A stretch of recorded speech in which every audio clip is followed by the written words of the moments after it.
tratar un tema tan interesante como es el saneamiento procesal y las excepciones en el Código Procesal Civil. Yo hace poco tiempo atrás expuse un tema tan importante como son los medios técnicos de defensa en este proceso civil peruano, que básicamente tiene que ver mucho con este tema del saneamiento procesal y las excepciones, ¿no? Bien, a ver, ¿podría pasar, por favor? Bien, muchas gracias. Hablamos del saneamiento del proceso. Iniciamos. ¿Qué nos habla, no? En cualquier proceso generalmente se entiende, ¿no? Se tiende a sanearlo, ¿no? A los fines de su adecuación a la finalidad jurisdiccional, administrar justicia sin dilatación. ¿Qué pasa hoy en día? A veces en procesos judiciales, en distintos procesos, lo que el abogado a veces otros requieren es que el proceso se dilate, que se extienda, ¿no? Y en muchas ocasiones también es lo que hacen los jueces. Ahora, los magistrados, ¿qué dicen? Ah, no, es que hay mucha carga procesal, es por eso que tu proceso está ahí, estancado, no avanza, ¿no? Pero tenemos que tener en cuenta que en partes está muy mal, ¿no? O sea, no puede quedarse ahí tu proceso. Claro que la norma civil pues te dice que el proceso, por decir un proceso de conocimiento, demora 3 años a 3 años y medio, que es el proceso más largo, ¿no? Pero generalmente demora más, ¿no? Cuando es la situación. Pero nosotros como ya algunos ya abogados, no tenemos que nosotros que este proceso se extienda, que estos términos, que estos plazos se extiendan más. Porque, ojo, en un proceso civil tenemos que tener en cuenta mucho, mucho en cuenta en los plazos. Es un poco delicado, ¿no? No es como ya en lo penal. En lo civil es muy distinto los plazos, es más riguroso. Cuando se te admite la demanda, se te emplaza con el auto admisorio, ¿no? En un proceso de alimentos, por decir, te dan cuántos días son para tú contestar la demanda. Entonces, tienes que tú indicar y precisar al cliente, tenemos tantos días para contestar la demanda.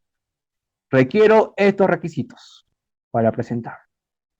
Entonces, pero no podemos pasar esos plazos y tenemos que ser conscientes con nuestros clientes. No podemos decirle que no llegó todavía el autoadmisorio, no nos notificó.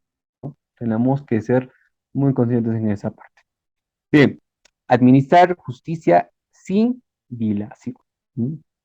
Es evidente que todo pleito o litis está a su inicio, erizado de cuestiones ajenas al fondo del asunto, ¿no? Estas cuestiones extrañas deben quedar eliminadas ab initio.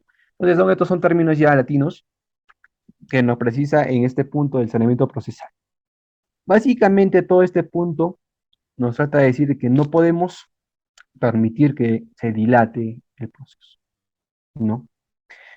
Tenemos que nosotros cumplir con los términos que lo requiere el juzgado.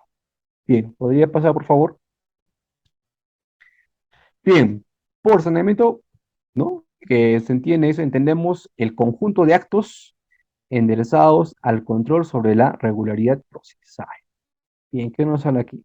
Control oficioso, in limine sobre la demanda, la 426, ¿no? Control por obra de parte, excepciones, artículo 446. Y control de oficio antes de fijar los puntos controvertidos, artículo 465. Si nosotros vamos a la 424, ya partimos de la postulación del proceso, ¿no? Que es la 424. Y siempre yo recalco bien, para iniciar un proceso civil, para iniciar cualquier tipo de caso que vengan a tu oficina, los clientes, lo primero es que nosotros tenemos que fijarnos qué tipo de demanda vamos a plantear para dicho caso. Y tenemos que analizar cuál es la teoría del caso que nosotros tenemos que plantear en una audiencia oral. Porque hoy en día, ya desde el 2018, se está ya viendo que son las audiencias ya oralizadas, ¿no? Que dicho de paso, hace poco tiempo atrás expuse un tema de la oralización en el proceso civil. ¿no?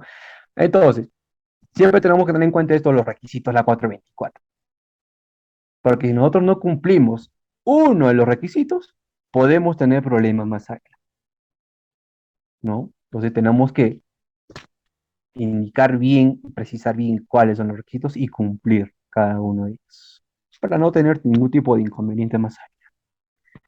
Ahora, en las excepciones, ¿no? Que más adelante voy a explicar a profundidad, estamos ahorita todavía en el saneamiento procesal, pero partimos de lo mínimo. Como una introducción a las excepciones, cuando les trae, digamos, al un estudio jurídico, un consultorio jurídico o un bufet, un caso que ya se encuentra en una etapa, quizás ya pasando la etapa probatoria, eh, lo que pasa muchas veces, uno lo estudia, uno lo lee, y otros dirán, no, podemos plantear aquí nulidad, no, podremos plantear una excepción, una defensa previa, ¿no? Por distintos casos. Entonces uno ya ve qué podría plantear o qué podría encajar, porque el derecho civil o el proceso civil es así. O sea, nosotros tenemos que armar bien ese rompecabezas, porque si no armamos bien ese rompecabezas, nos sale todo mal. Pues tenemos que armarlo bien. O sea, ¿qué excepción podría encajar en ese tipo de proceso? ¿No? Tenemos que tener en cuenta mucho eso. Y siempre hacerlo con calma. Una demanda no te vas a demorar haciéndolo 2 días, un día, no, una demanda te vas a demorar una semana por lo menos, pero hacer una buena demanda. Ingrese bien al juzgado, justificando los fundamentos de derecho, ¿no? Algunas jurisprudencias, unas casaciones, pero siempre relevantes al tema o al tipo de proceso, ¿no? Bien, aquí nos habla, la finalidad era una sola, que no existieran más sentencias meramente absolutorias de instancias, o sea, que no se pronuncien sobre el fondo. A veces, en primera instancia, muchas veces los magistrados, pues, son, pues, no, mayormente no ven lo que uno quizás escribe en la demanda. Ellos más que todo se basan en códigos, ¿no? No me dejará mentir, muchos son algunos magistrados muy codigueros. Personalmente no soy muy codiguero, creo que el derecho está para interpretar, no para memorizar, ¿no? Entonces tenemos que tener en cuenta eso.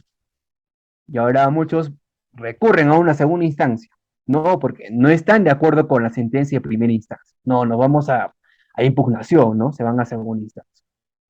Entonces tenemos que ver eso. Bien, ¿podría pasar, por favor? Bien, las excepciones previas. Bien, entramos a las excepciones previas. ¿Qué nos habla acá? La palabra excepción en el campo procesal puede aludir a dos institutos del fondo, ¿no? De fondos distintos. Las excepciones en sentido sustancial o material, ¿no? Sustancial o material, que consiste en la modificativa, o modificativos instintivos o extintivos del derecho alegado, ¿no? Por el demandante. Aquí hablamos ya del demandante, ¿no? La 442, el Código Procesal Civil, ¿no? Entonces tenemos que tener en cuenta que cuáles son netamente las partes que va a iniciar el demandante, cuáles son los pasos. Por ejemplo, un proceso de nulidad acto jurídico. Y este es ya un caso netamente complejo en el proceso civil, ¿no? Siempre el abogado va a alegar distintas cosas, ¿sí? Hace poco, un proceso de nulidad acto jurídico, ¿no? Por vicios de voluntad. Allá son las causales, ¿no?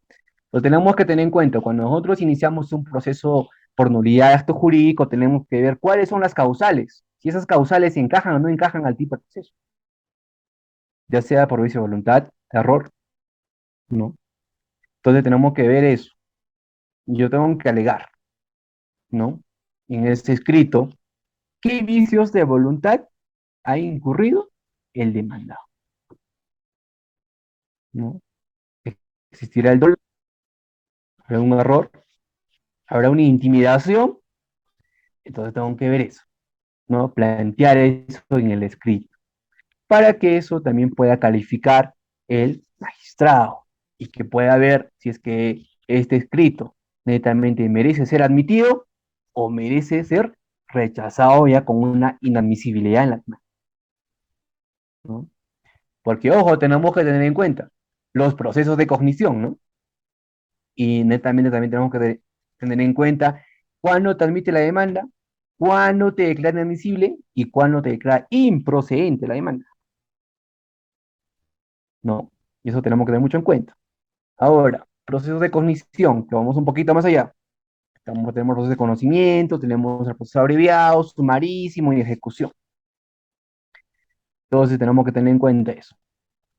Ahora, la excepción en sentido procesal, que es el instrumento a través del cual el demandado plantea una cuestión de orden procesal o sustancial, que da lugar a un incidente procesal sobre la cual el juez tiene que pronunciarse expresamente, estimándola o desestimándola.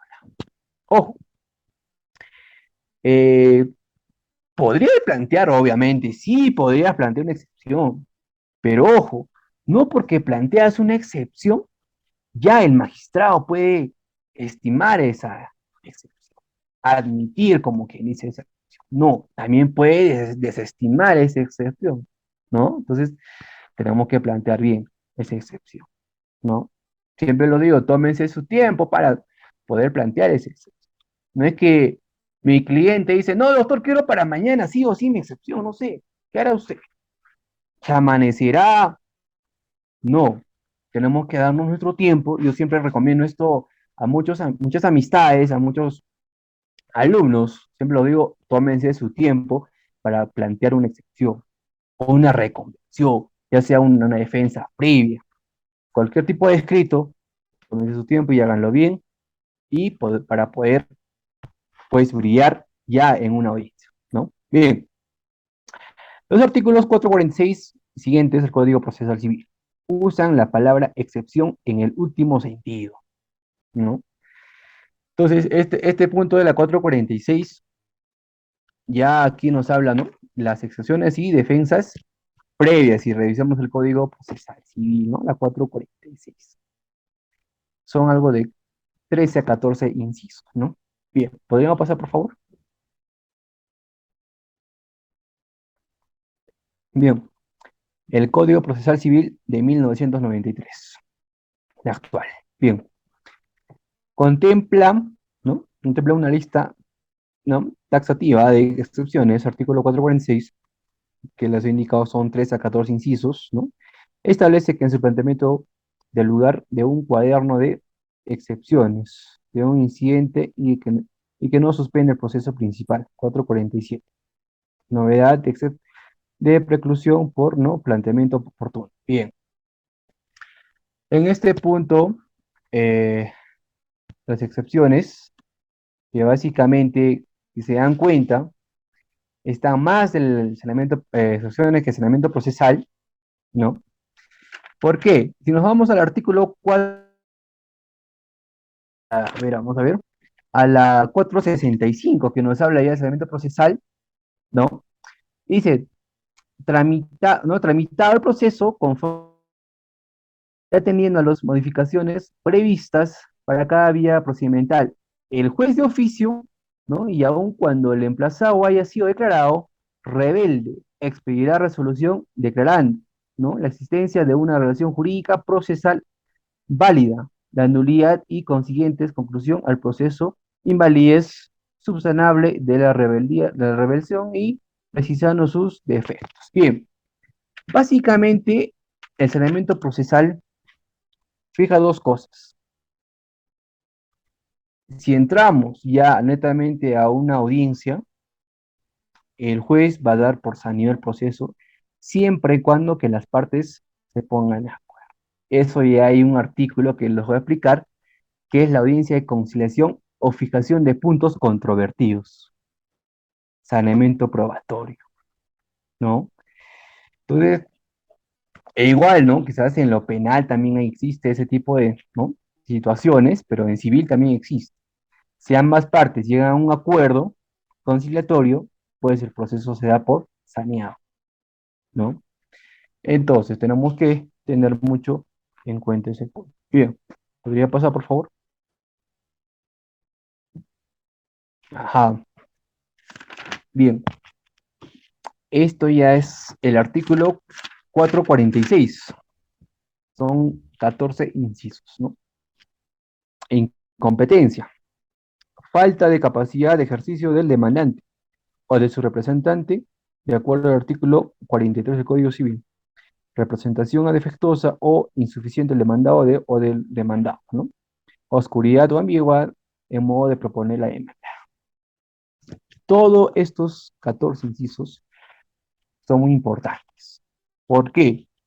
Porque cuando existe un proceso, tenemos que tener en cuenta cuáles de estos 14 incisos, ¿no? Ingresaría a esa excepción para dicho caso.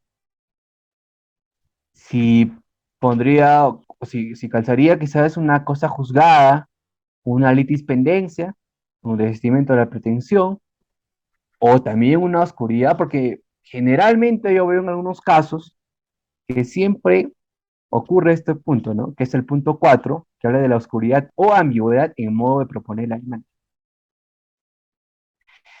Ese es cuando ya una demanda lo planteas generalmente con mucha defectuosidad, ¿no? Puedes poner quizás algunas, o puedes ofrecer algunas pruebas que no son relevantes al tipo de proceso. Y quizás el juez no se dé cuenta, igual lo admita, pero la otra parte siempre la va a leer, va a decir, no, aquí hay varios errores. Podríamos plantear una oscuridad o ambigüedad, ¿no? Ahora, y ojo, en estos casos también tenemos que tener en cuenta la falta de legitimidad para obrar.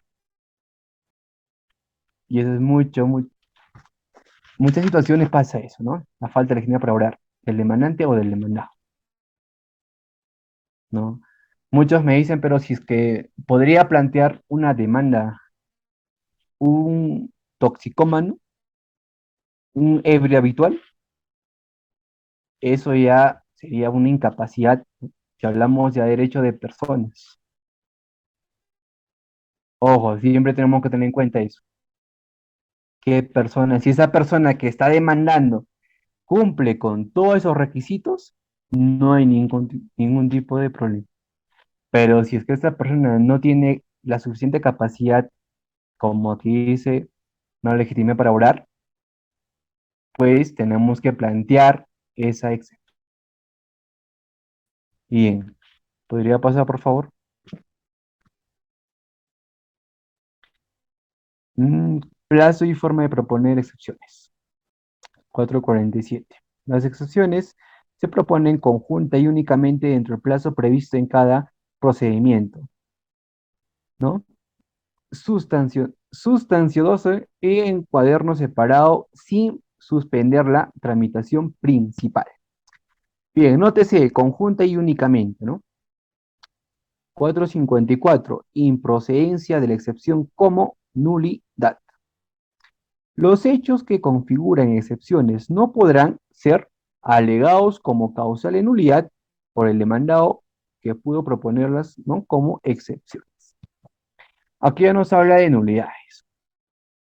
Eh, a ver, en un proceso eh, distintos, siempre uno va a querer plantear una nulidad.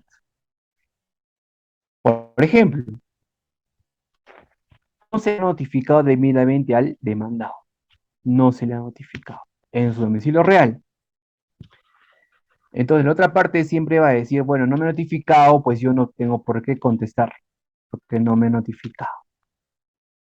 No me he notificado ni al domicilio procesal, que es el abogado, y tampoco al domicilio real, que es del demandado. Pasan los días y el demandante, o la demandante en este caso, por decir, una mujer, inicia el proceso, como no lo ha demandado, se queda rebelde y pasa estos casos, ¿no? Ya están ya casi a medio proceso. Y recién se entera él demandado. Se entera que tiene un proceso judicial. Al enterarse, ¿qué pasa? Recurre a un abogado, le dice, doctor, me ha notificado ahora, pero ya veo que el proceso ya está en mí. Ya está a punto casi de dictarse sentencia, sin mi presencia. ¿Se ha vulnerado un derecho? Sí, se ha vulnerado un derecho a la defensa. ¿Qué más? ¿El abogado qué va a decir? Le dirá, señor, vamos a plantear una nulidad de actos procesales. ¿Con el fin de qué? O a efectos de que esa demanda o ese proceso caiga a foja cero. Entonces, fíjese que ya estuvimos casi a punto de, ¿no? de llegar a la sentencia y esa nulidad, si lo plantea de la mejor manera, va a llegar a foja cero. Es como que vamos a iniciar recién el proceso. Suele pasar, ¿no? Ahora, aquí nos habla, ¿no? De improcedencia. Podría haber improcedencia. Sí, no siempre quizás esa nulidad o esa excepción que vas a plantear te van a declarar, pues, admitida, ¿no? Ahora, muchos me dicen, pero si es que me declaran improcedente, ¿qué hago? ¿No? Prácticamente es en vano hacer mi escrito. Claro, o sea, cuando te declaran improcedente, juzgado, lo único que puedes hacer es solicitar, ¿no? Los anexos, copias simples de todos los actuados, y de nuevo tienes que presentarlo, porque eso lo archivan, ¿no? Lo archivan. Entonces tienes que presentar de nuevo el proceso. Yo sé que a muy poco le pasó eso, ¿no? Muy pocos. Entonces tenemos que tener en cuenta eso. Bien, ¿podría pasar, por favor? Bien, gracias. Artículo 450 del Código Procesal Civil. Decisión y recursos de las excepciones. Las excepciones, ¿no? Se resuelven en uno solo auto, ¿no? A un solo auto. Si entre ellas figura la de incompetencia, litispendencia o convenio arbitral, y el juez se cree infundada una de ellas, ¿no? Ahora, muchos me dicen, pero en la litispendencia, ¿qué es pues la litispendencia, no? Que es un nombre como que a otros les confunde. Litispendencia es un proceso pendiente, ¿no? Que es un proceso que está pendiente. Es una litispendencia. Lo dice un conflicto de intereses, una litis. Hay un conflicto pendiente, un proceso pendiente. Es un conflicto, ¿no? Ahora, si hablamos de procesos no contenciosos, por ejemplo, un proceso de sucesión intestada, ¿no? Habrá una litis, se presentará una demanda, no se presenta una demanda, ¿no? Es una solicitud que presentas al notario o presentas, ¿no? al juzgado, ¿no? Entonces ahí no existe litis. En algunos procesos no va a existir litis, ¿no? Como en algunos procesos, o en algunos casos de procesos no contenciosos, ¿no? Bien, ahora, o convenio arbitral, ¿no? Y el juez declara fundada, es una de ellas. Se abstendrá de resolver las demás, pero sin conceder la apelación, el superior revoca aquella, ¿no? Devolverá lo actuado para que la inferior se pronuncie sobre las restantes. El auto que declara fundada una excepción es apelable en el efecto suspensivo. Muchos dicen cuándo es un efecto suspensivo y cuándo es un efecto, no, que no es suspensivo, ¿no? Eso ya hablamos ya de un recurso impugnatorio, ¿no? ¿Cuándo podríamos plantear un recurso impugnatorio?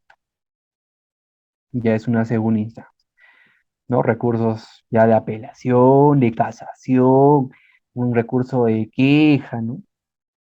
Entonces eso ya es una segunda instancia donde todos estamos, ¿no?, prestos a poder iniciar ese tipo de cosas, ¿no? Tenemos ese derecho. Porque siempre el magistrado en primera instancia les dirá, señor abogado de la parte demandada, ¿está usted de acuerdo con la sentencia emitida por la sala?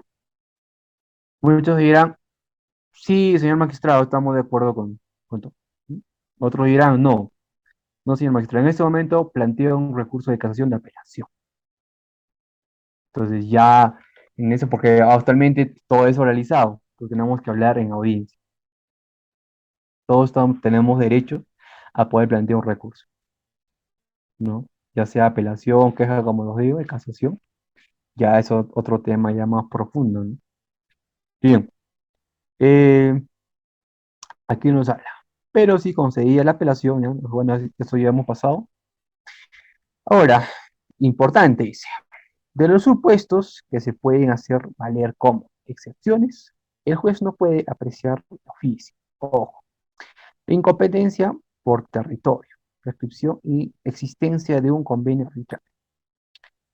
En muchas, por ejemplo, en procesal civil uno siempre hablamos, ¿no?, de la incompetencia por territorio, por grado, por cuantía, por jerarquía. Tenemos que tener en cuenta eso. ¿Cuándo es por competencia? ¿Qué jueces son competentes para acá? Porque, por ejemplo, viene una cliente y me dice, doctor, proceso de alimentos. Mu- en algunas ocasiones me decían, pero Jimmy, yo lo voy a presentar para juzgado de familia. Ah, no, pues, ¿no? A juzgado de familia, primera instancia, no. Primera instancia, juez de paz, para letrado, ¿sí o no? Juez para letrado, todo lo que es tema de alimentos. Nulidad de acto jurídico, juez civil. Entonces tenemos que tener en cuenta qué jueces son competentes. Ojo, cuidado que no nos equivoquemos, que pongamos jueces que no son competentes, ¿no? Por territorio, igual, por jerarquía. Ahora, varios tienen también esta dificultad de decir, si yo podría plantear una demanda, quizás el demandado vive, por decir, en Arequipa, pero yo quiero plantear la demanda en el juzgado de Chiclayo, por el norte. ¿Podría recibir, podría aceptar ese magistrado de Chiclayo? Claro, podría. Pero ojo, aquí va una situación. El magistrado puede recibir tu escrito, pero si es que el demandado se da cuenta que este escrito ingresó en Chiclayo, él podría solicitar por incompetencia que ese escrito de oficio vuelva al lugar que le corresponde del demandado, de su lugar habitual, ¿no? Pone su residencia, pone bien. Si es en Arequipa, tendrá que conocer el juez de Arequipa, ¿no? Bien. Ahora, todos los demás pueden apreciarlo de oficio, ya sea a calificar la demanda, al emitir el autosaneamiento o excluye al emitir la sentencia. Claro. Lo primero que el magistrado va a hacer es calificar esa demanda o calificar ese escrito, ¿no? Bien, pasamos por favor. Bien, ahora hablamos de las excepciones en el Código Procesal. Posibles reacciones del demandado frente a una demanda. El demandado, ¿no?, eventualmente puede no comparecer al proceso y sufrirá el efecto de la rebeldía. Ajá. Bueno, me emplazan con la demanda, llega a mi casa la notificación, pues yo no me quiero presentar. Tampoco voy donde un abogado, nada. ¿Qué es lo que procede? Te declaran rebelde. Yo, a sabiendas de que te llegó una notificación, te declaran rebelde. Y ahora, hay una duda acá. Sabes que te han notificado y aún así vas donde un abogado y dices, doctor, no sé cuándo me ha notificado. Yo no sé, no tengo conocimiento cuándo fue la notificación. Quiero que ese proceso, ¿no?, quede foja cero. Y a veces nos sorpresa a algunos clientes pero por eso tenemos que tener en cuenta absolver esa consulta siempre y cuando el demandado diga la verdad, siempre. No podemos nosotros iniciar un trámite de una demanda sin saber la verdad. Siempre preguntar al demandado cuál es la verdad. ¿Cuándo te han notificado? Tal día. ¿Estás seguro? Sí. ¿No te han notificado? Pues no la han notificado. Entonces tiene que hablar con la verdad. Yo. Y ahora otro, a manera solamente de recomendación para los que están en la sala, siempre en el escrito, yo sé que muchos ya saben, en la parte de la sumida de abajo, siempre indicar señor magistrado del juzgado de paz letrado de turno, ¿no? Siempre de turno, hay que poner turno de la provincia de Chiclayo, tal, tal, ¿no? Si no podemos de turno, vamos a tener problemas. Se va a declarar inadmisible. Lo tenemos que tener en cuenta eso. Bien, ahora, continuando.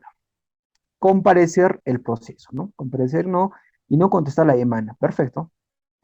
No contestar la demanda, ¿no? Contestar la demanda en diversos contenidos. Utilizar la contestación para allanarse y reconocer la demanda. No admitir hechos alegados por el acta como fundamentos de su demanda, ¿no? El cual tendría el actor como fundamentos de su demanda, la cual tendría carga, ¿no? Probarlas, admitirá hechos. Bien, eh, en resumida, en esta situación es lo siguiente. ¿No? Tiene que sí o sí contestarle. Sí o sí. Para que no tenga más adelante algunos perjuicios. Porque si yo no contesto la demanda, es como que yo estoy reconociendo esos alegados por ¿no? Por la parte demandante. Es como que la parte demandante me diga, el señor fulano de tal trabaja en la empresa minera tal y percibe al mes el monto de 3.000 soles como trabajador. Por lo tanto, señor magistrado, pido a su sala que declare, ¿no? Que declare fundada este pedido. Entonces, al decir eso, en la parte de demandada está aceptando que sí trabaja y gana 3.000 soles al mes. Pero si contesta y en los hechos dice, señor magistrado, al punto 2 es totalmente falso, o me niego rotundamente al punto 2 que yo no trabajo en esa empresa minera, que actualmente mi pensión o mi remuneración actual es la suma de 1.000 soles, nada más. Allá, ya estás negando, ¿verdad? Ya estás negando en la contestación, porque para eso es la contestación. Te demandan y tú tienes que negar los hechos o los puntos, no porque tú estás mintiendo, porque esa es la pura verdad. Porque uno cuando presenta una demanda, a veces te toman el pelo, ¿no? Te dicen algunos demandantes, doctor trabaja en tal lugar, pero ¿cómo pruebas? ¿Cómo pruebas que ese señor trabaja en tal lugar? Allá tienes que tú sacar o solicitar un oficio, ¿no? Que te va a remitir el trabajo, la empresa minera, que, que el señor en planillas gana tanto. Con eso vas a probar, porque el señor magistrado en la sala te va a preguntar, eh, señor abogado de la parte demandante, ¿cómo usted prueba que el señor gana tanto? ¿No? Entonces tú tienes que decir, bueno, están las pruebas, gana tanto al mes. Entonces tenemos que tener en cuenta eso. No podemos nosotros poner o incluir o ofrecer, en términos jurídicos, ofrecer un medio probatorio, pues que no es relevante. Estás mintiendo, ¿no? Ojo con eso. Bien, podríamos pasar, por favor, las defensas del demandado.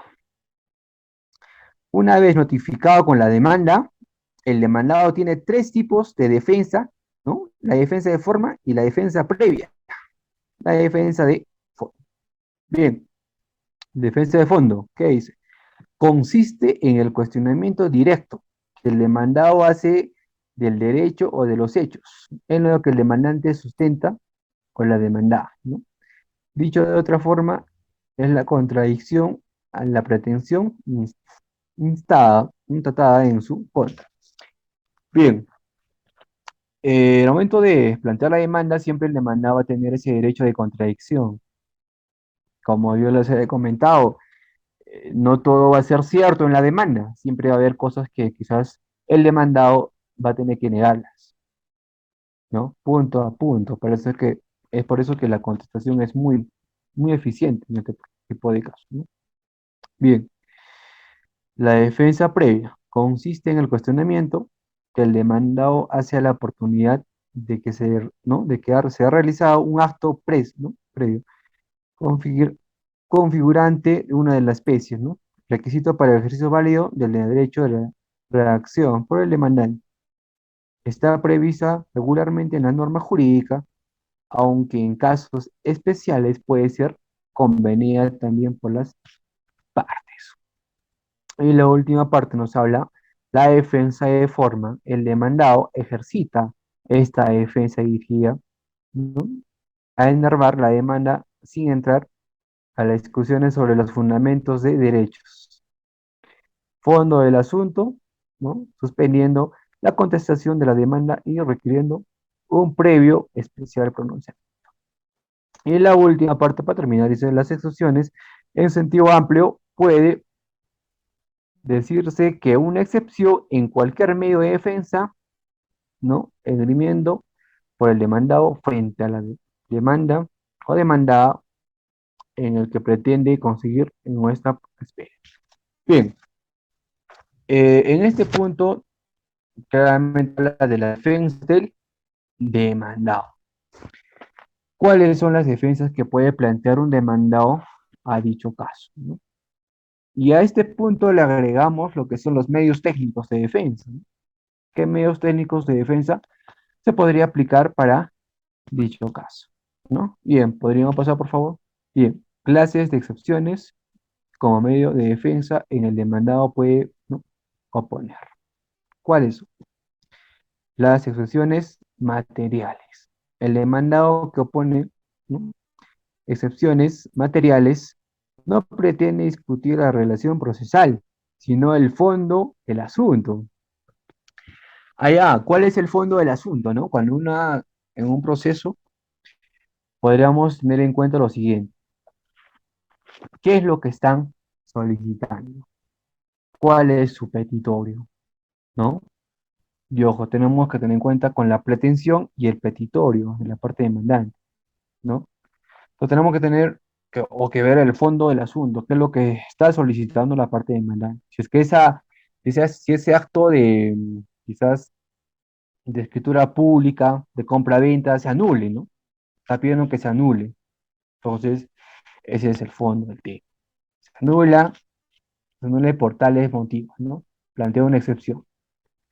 Entonces, para que esa escritura pública se anule, ¿no? Entonces, tenemos que ver el fondo del asunto.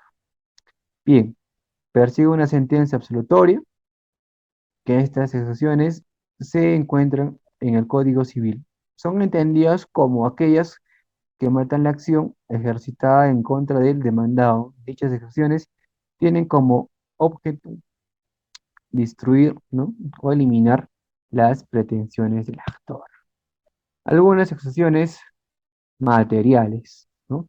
Entonces, estas son las clasificaciones de las excepciones, ¿no? Las clases materiales, ¿no? Que también se ve en el fondo del asunto, ¿no? Bien, pase por favor. Clases de excepciones materiales. Bien, seguimos con esto. Excepción de caducidad del plazo material. Bien, y esto ya lo vemos en el artículo 446, en el inciso en que hablamos de caducidad. A ver. Ajá. 11. Inciso 11. ¿Qué nos habla? ¿No? Regular en el artículo 1427, ¿no? Del Código Civil, que también la caducidad, como les dije, se encuentra en la 446 del Código Procesal Civil, en el inciso 7. Dice, si después de concluido un contrato con prestaciones recíprocas, sobreviniéndose del riesgo de que la parte que debe cumplir en segundo lugar no puede hacerlo, ¿no? El que debe efectuar la pretensión en primer lugar puede suspender su ¿no? ejecución hasta que aquella satisfaga la concierne o ¿no? la, garantice su cumplimiento. Bien, estos o estas excepciones materiales, eh, el único fin es lo siguiente, ¿no? Que tenemos que ver primeramente cuál es el fondo del asunto, dos, qué es lo que están proponiendo, ¿no? En su pretensión, y también tenemos que tener en cuenta si los artículos en fundamentos de hecho es relevante o no es relevante a lo que ellos están proponiendo, ¿sí? Tenemos que tener en cuenta eso. Ahora, en este punto de las acciones de transacción material, cuando hablamos de transacción, aquí nos hablan, nos regulan los artículos 1302 y 1312 del Código Civil. Si la transacción es un contrato por el cual las partes, haciéndose recíprocas concesiones, terminan una controversia o provienen una futura, o es lógico y surge la ¿no? controversia futura. Bien, transacción, como les he indicado, hay una audiencia que se llama de conciliación, es cuando las partes se ponen de acuerdo y transan, ¿no? Llegan a transar y básicamente ese proceso queda ahí, prácticamente queda saneado el proceso, ¿no? Saneamiento, si hablamos de saneamiento procesal. Bien, yo creo que todos quisieran ese, ¿no? Ese punto que el proceso sanea ahí para ya no ir hasta un juicio, ¿no? Que es hasta una sentencia, puede llamar, el punto final casi ya del proceso civil. Bien, ¿podría pasar por favor? Bien, estos son igual materiales, ¿no? Entonces son varios tipos de excepciones materiales. Aquí también nos habla los artículos del Código Civil sobre los actos jurídicos nulos, ¿no? La obligación deriva de ¿no? de un acto jurídico nulo y se pretende hacer valer este acto, es un proceso, se puede reclamar nulidad, ¿no? de este acto. Claro, si este proceso aqueja que es nulo, entonces tenemos que plantear una nulidad. Y ojo, cuando planteamos una nulidad, no siempre podríamos plantear una nulidad de acto jurídico. También podríamos plantear una anulabilidad, que es muy distinta, ¿no? Porque muchos confundimos una nulidad con una anulabilidad, o también con una nulidad de ineficacia de acto jurídico. Entonces, tenemos que ver cuándo podríamos plantear una nulidad y cuándo una anulabilidad. Y siempre fíjense en las causales. Si esas causales del tanto la nulidad o anulabilidad carecen para ese tipo de proceso o para ese tipo de caso, entonces podríamos plantear ese tipo de nulidad, ¿no? Bien, este es igual el material. Artículo 1300 o 1131 del Código Civil, ¿no? Y también el artículo 1123 que nos habla de derecho de retención de un acreedor, ¿no? Esto ya es es un tema básicamente de derecho de contratos y también obligaciones, ¿no?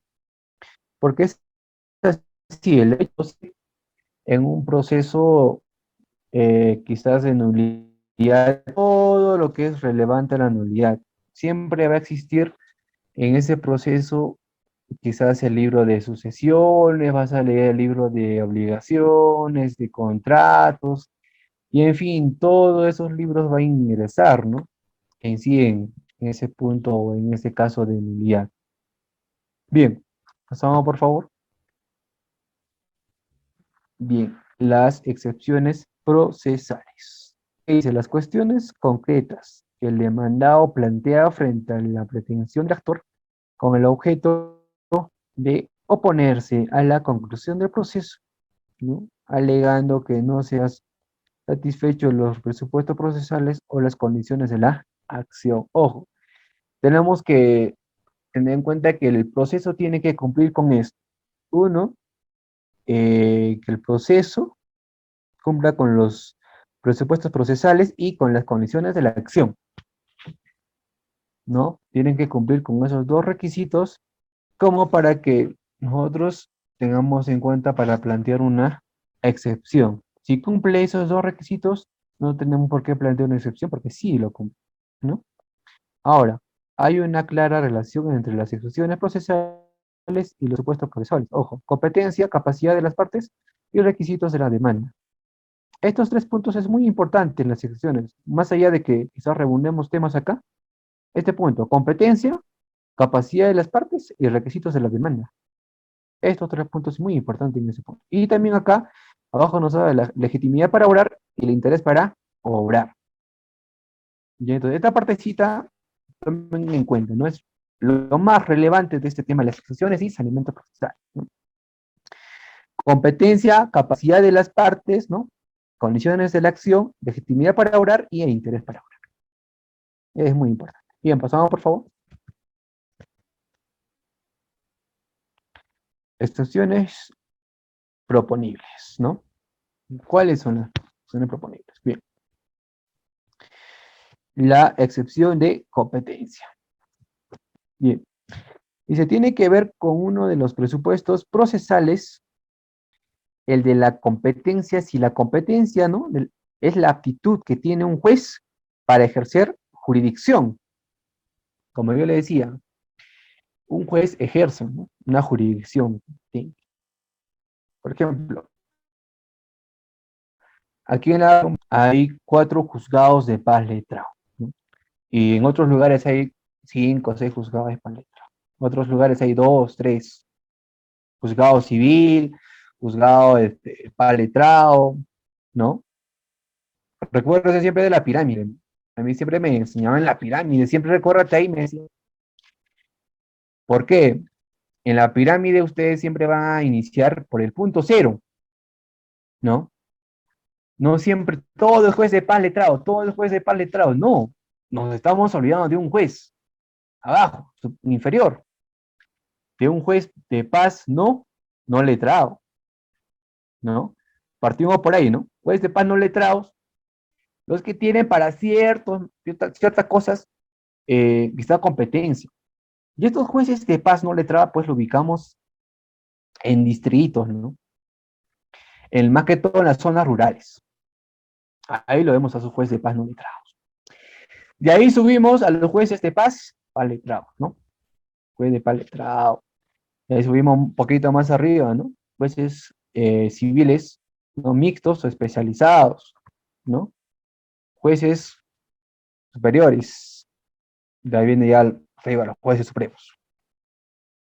Entonces, tenemos que ver para dónde va dirigida pues este escrito. Porque no vamos a plantear una demanda y lo derivamos a un juez supremo, ¿no? Ya no, que revise este recurso o este recurso de una demanda, ya no, no. Entonces tenemos que ver para qué juez competente corresponde esa demanda. Ojo con eso, la competencia del juez, ¿no? Ahora, con esta excepción, ¿no? Se estaría cuestionando la falta de aptitud para conocer un caso determinado. En este sentido, quien interpone la excepción de competencia estará denunciando la falta de aptitud válida del juez ante quien ha sido emplazado. Ajá, hay una parte donde dice denuncia.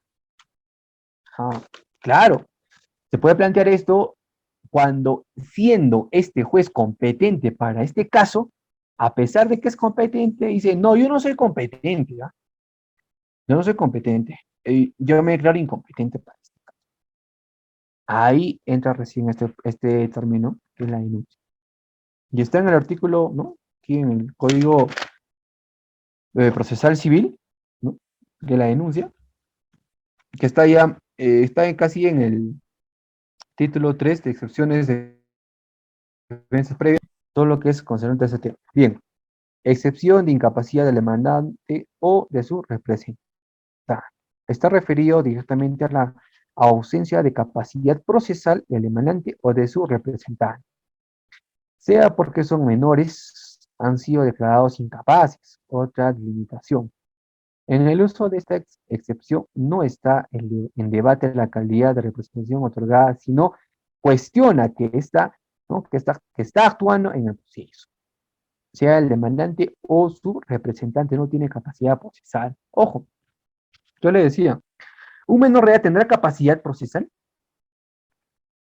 Bueno, muchos han mirado, ¿no? No tiene capacidad procesal. Entonces, también tenemos que tener en cuenta eso.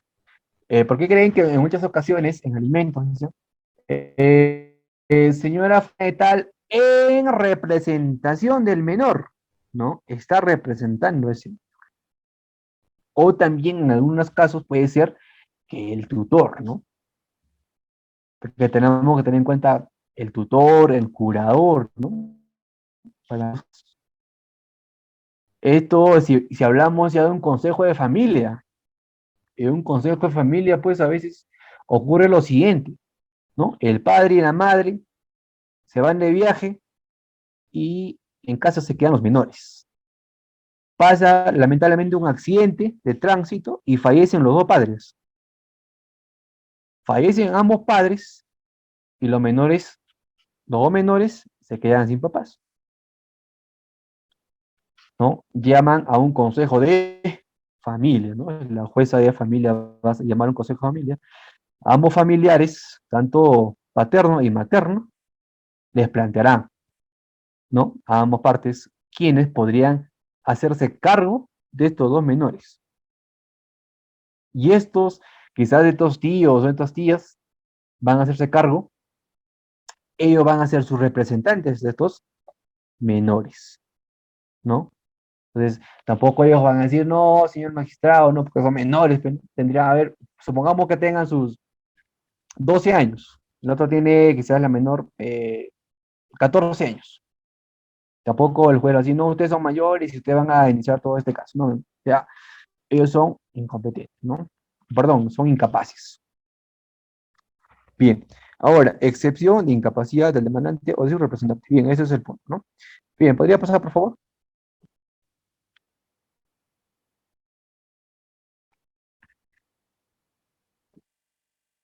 Bien, me indica acá excepción de representación defectuosa o insuficiente del demandado o del demandado, ¿no? Demandante y demandado. Dice, ¿no? Está específicamente, ¿no? Específicamente concentrada en la ausencia de defecto, ¿no? O sea, aquí básicamente, si hablamos de defectuosa, es el momento que como tú propones la demanda, ¿no? Y si hablamos aquí más adelante en la insuficiencia, ¿no? Hipertensión de la representación procesal con la que está actuando alguien en nombre del demandante o eventualmente la que ¿no? El imputado del demandado probablemente es sin tenerla. O sea, ¿qué nos trata de decir esto? Por decir, Pedro es el recurrente, ¿no? El demandante, pero oh, sorpresa, entra otro nombre en vez de él en la demanda. Y también la firma del otro, ¿no? Entonces, y siempre hay que darse cuenta cuando les llega la notificación al domicilio procesal la parte demandada, muy claro, demandada, hay que darse cuenta quién está demandando, ante quién, ¿no? Y si esa firma es realmente el que está demandando, porque puede que esa firma sea falsificada, o puede ser que esa persona no sea él, ¿no? También podríamos plantear una excepción por, ¿no? Defectuosa o insuficiente. Bien, en esta excepción está precisamente centrada en la representación procesal y sus eventuales omisiones, ¿no? Imperfecciones. Bien, Podría también quizás representar en este caso el abogado. Claro, podría representar al abogado siempre y cuando que la otra parte le dé una carta poder al abogado para que pueda ejercer ese derecho. Porque no siempre, en algunas ocasiones, puede firmar el demandante, ¿no? De repente vive lejos. Entonces, ¿qué aplicamos cuando no hay quien firme esa demanda? ¿Qué hacemos? Lo derivamos hacia el juzgado. No, ¿no? Ahí aplicamos la ley orgánica, ¿no? Del Poder Judicial, que es la 290, ¿no? La orgánica, la 290, lo insertamos ahí y con eso lo derivamos al juez. Y está contemplando el Código Procesal Civil. No es que yo me estoy yendo en contra de la ley, no, está ahí, la 290, y con eso ingresa normal, ¿no? Bien. Excepción de oscuridad o ambigüedad en modo de proponer la demanda. Esto es importante. ¿Qué nos dice? En la demanda interpuesta no se extiende nada, ¿no? No se extiende nada. Oscuridad, no tiene varios significados, ambigüedad, en esta excepción se denuncia la falta de requisitos de la demanda, ¿no? La oscuridad o ambigüedad en la demanda se admite cuando ella no se ha cumplido con los requisitos de la demanda, ser claros, precisos, ¿no? Entonces, mira, siempre yo les digo ¿no? A muchos que el petitorio es de 3 líneas nada más, 2, máximo 3. Preciso, claro, preciso y conciso. No podemos poner un petitorio pues toda una cara. Tiene que ser preciso. ¿Qué es lo que está pidiendo?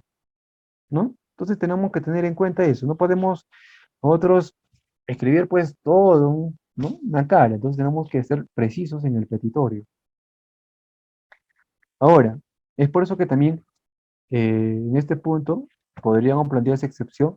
¿Por qué? Porque quizás vemos que lo que están peticionando pues no es adecuado, ¿no? Entonces tenemos que ver eso. Bien, pasamos por favor.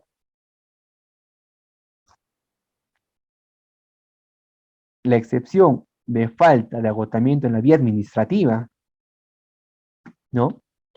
Tiene que ver con el incumplimiento del actor de transitar por todo el recorrido que tiene el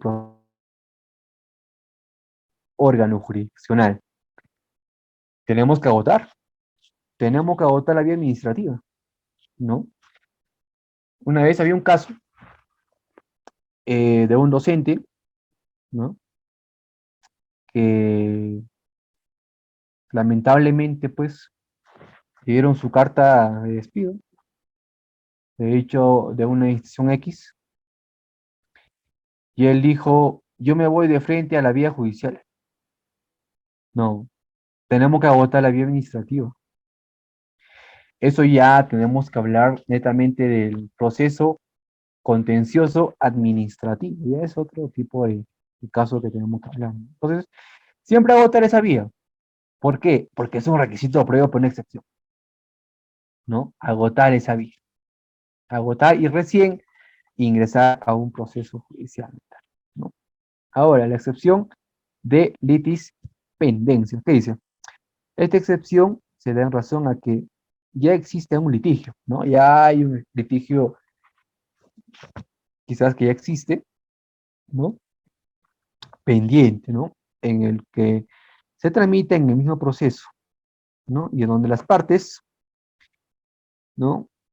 Contendientes son las mismas que el objeto de juicio anterior también se identifica con el segundo juicio, ¿no? Procede cuando un juez conoce ya de un juicio, el que ya identidad, ¿no? Entre las partes, acciones deducidas y objetos reclamados. Bien, en este punto yo les he indicado, cuando existe una litispendencia es cuando un proceso no esté pendiente, ¿no? Un litigio entre, ¿no? Entre las partes. Bien, ¿me pasar por favor? Bien, la excepción de cosa juzgada y la excepción de desistimiento de la pretensión, ¿no? Ya estamos a punto ya casi en el inciso 9, ¿no? Casi terminando. Bien, la excepción de cosa juzgada se expresa el hecho de que no puede ir meramente ante un órgano jurisdiccional, ¿no? Una decisión dada por este, en este que lo expresado, ¿no?, en el fallo judicial antes obtenido debe cumplirse con los términos del propio mandato. Permite el demandado ¿no?, denunciar que el interés para obrar del demandante ya no existe, dado que ya hizo valer el proceso anterior. Una vez que el proceso ya que es saneado, ¿no?, que es completamente saneado el proceso, ya no podríamos plantear una cosa juzgada. ¿Por qué? Porque ese proceso lamentablemente ya está, prácticamente ya está archivado ese proceso, ¿no? Ya no podríamos plantear una excepción de cosa juzgada, ¿no? Entonces tenemos que tener en cuenta eso, porque aquí nos dice que lo expresado por el fallo judicial antes obtenido debe cumplirse con los términos propios, mandato, ¿no?, permite al demandado denunciar este interés para obrar. Ahora, otro punto. Si es que este demandante o el demandado no cumple con los, ¿no?, con los requisitos, que podría ser, ¿no?, en los términos quizás de no cumplir con interés para obrar o legitimidad para obrar, ahí sí recién podríamos plantear una excepción de cosa juzgada.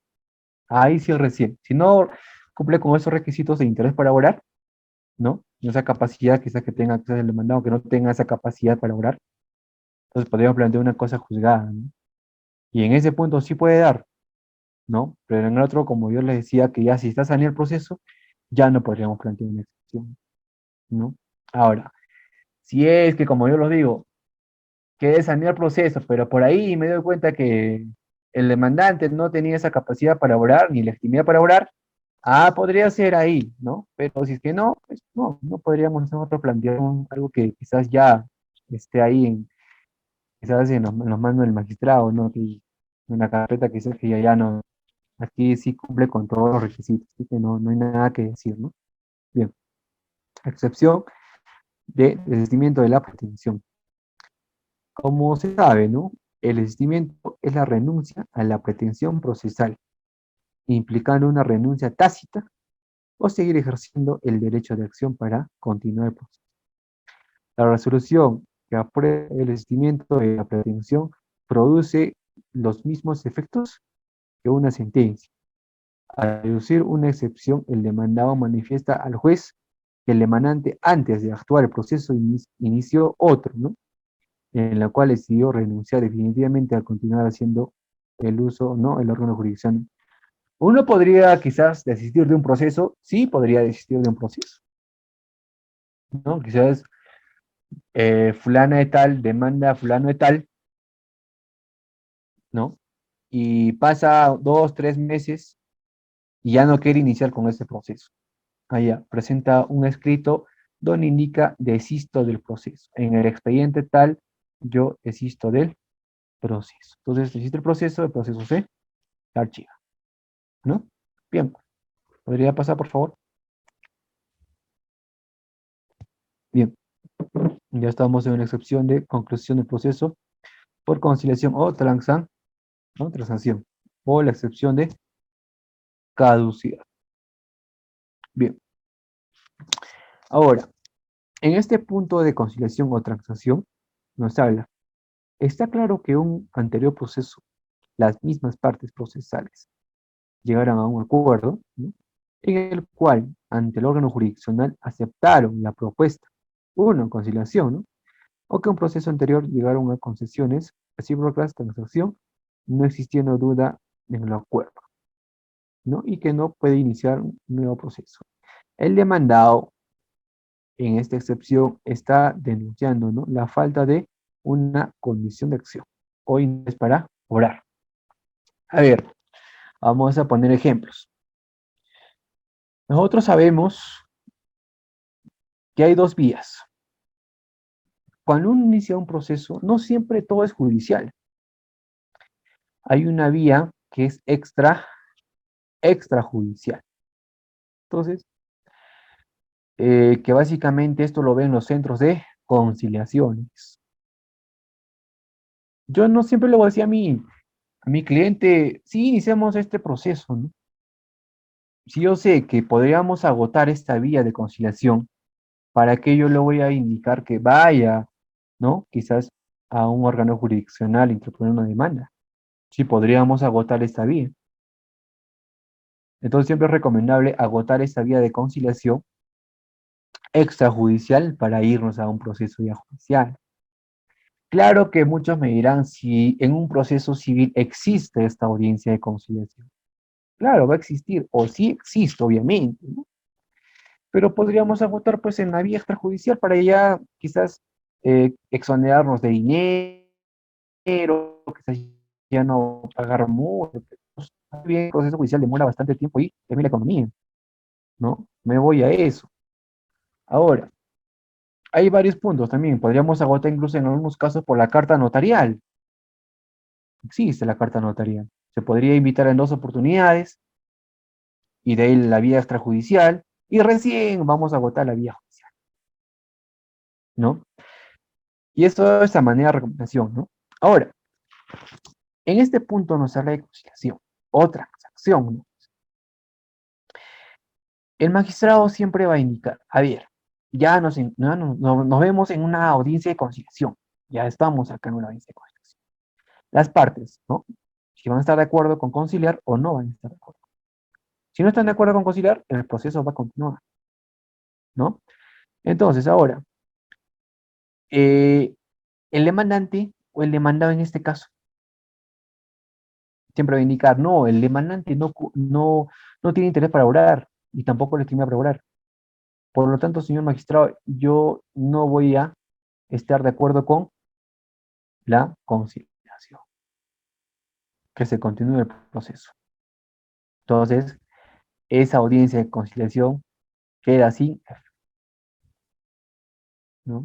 Entonces van a continuar con el proceso. Bien, o en muchas ocasiones lo dicen en proceso extrajudicial, ¿no? Que ese acta de conciliación carece, ¿no? Quizás de falta de interés por ambas partes y da por fracasado el acuerdo de partes, ¿no? Porque también la extrajudicial, obviamente, es como una sentencia, el acta, ¿no? Vale, es como una sentencia. Bien, ahora la excepción de caducidad. En este caso, se caracteriza por la extinción del derecho material como consecuencia del transcurso del tiempo.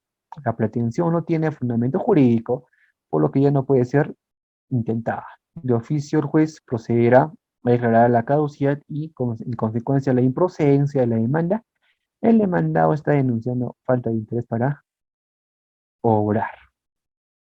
Bien, esa es la excepción de caducidad. Tenemos que tener en cuenta cuándo ese caso caduca, ¿no? ¿Cuándo? Hasta cuánto tiempo yo tengo para presentar ese escrito de nulidad, por decir? ¿Cuánto tiempo caduca? ¿No? Tenemos que tener en cuenta eso. Bien, pasamos por favor. Este es prescripción extintiva y convenio arbitraje. La prescripción extintiva nos habla, ¿no? Esta es la excepción, está ligada al efecto del tiempo en el derecho. El transcurso del tiempo, ¿no? Destruye la pretensión, es decir, la posibilidad de exigir judicialmente algo sustentado en un determinado derecho. Sin afectar en la prescripción extintiva, el plazo está regulado en la norma material. A pesar, ¿no? A pesar de su naturaleza jurídica y eficacia, se trata sin duda de una institución de derecho procesal. El demandado, mediante esta excepción, denuncia la falta de interés para obrar o legitimidad para, ¿no? También legitimidad para obrar, entren ahí, por haber vencido el ejercicio para satisfacer su pretensión. Si se dan cuenta, básicamente, el interés para obrar y la legitimidad para obrar es tan interesante e importante para estos tipos de excepciones, ¿no? Porque si uno no cumple con esos dos requisitos, lamentablemente, excepción sí va a proceder, ¿no? Bien, excepción convenio arbitraje. Cuando las partes convienen, ¿no? Someterse a un árbitro, en una de las futuras controversias que pudieran derivarse de una relación jurídica. Están obligados a cumplir en este acuerdo establecido por el convenio. No se puede renunciar ni recurrir a una jurisdiccional, ¿no? Que resolverá el conflicto. Bien, ya si hablamos de un convenio arbitral, porque sabemos muy bien que existe un árbitro acá, un árbitro donde va también, así como la conciliadora, va a mediar las partes, ¿no? Si las partes están de acuerdo con tratar de conciliar este punto con el árbitro, van a llegar a ese acuerdo, ¿no? Esto ya es una cámara arbitral, ¿no? Esto es un árbitro donde va a mediar para ambas partes, ¿no? Bien, iniciamos por favor, pasamos trámite de las excepciones. Bien, casi estamos por terminar. Con esto casi terminamos. Artículo 447 del Código Procesal Civil. Plazo y forma de proponer excepciones. Las excepciones se proponen conjunto únicamente dentro del plazo previsto de cada procedimiento, satisfaciéndose en cuaderno separado, ¿no? Sin suspender la tramitación del principal. Artículo 448 del Código Procesal Civil. Medios probatorios de las excepciones, ¿no? Solo se admitirán los medios probatorios documentales. Todos estos son los, o este es el artículo 447 y 448 de cómo nosotros podríamos plantear las excepciones, ¿no? En los plazos y términos para que no tengamos ningún tipo de inconvenientes. Artículo contenido en el auto de reservación de la excepción, absuelta el trasladador, ¿no? Transcurrido el plazo para hacer el juez, resuelve la excepción dentro de los 10 días siguientes, ¿no? La 450 y la 451 del Código Procesal Civil. Bien, ¿podría proseguir? Efectos de las excepciones. Bien, sí, obviamente las excepciones van a tener efectos que está regulado en el artículo 451, una vez consentido y o ejecutoriado el auto que declara fundada alguna de las excepciones enumeradas en el artículo 446, el cuaderno de excepciones se agrega al principal y produce los efectos siguientes, ¿no? Suspender el proceso hasta que el demandante incapaz comparezca legalmente asistido, ¿no? Yo representado, en el plazo que fijará el auto resolutorio. Suspender el proceso hasta que subsane el defecto o insuficiencia que ¿no? Representación del demandante dentro del plazo que fija el auto absolutorio. Entonces, estos son, ¿no?, los efectos que podría tener las excepciones. Bien, ¿podría pasar, por favor? Bien, ya con esto concluyo, sin antes decir que fue grato quizás compartir un poco de las excepciones, porque es un tema amplísimo. Esto lo haríamos en una clase o quizás en semana porque falta mucho por quizás explicarles punto a punto. Lo he hecho rapidísimo en esta ocasión, lo he hecho de una manera muy resumida porque es bastante, que incluso me encantaría compartir con ustedes ya con los casos, ¿no? Con los casos casuísticos y poder ver qué podríamos proponer para ese caso, ¿no? ¿Qué excepción podríamos proponer para ese caso, ¿no? Entonces, me encantaría para una próxima sesión que nos demos más tiempo y más algunos temas que yo voy a tratar de ver para ustedes y poder compartir con mucho gusto. Bien,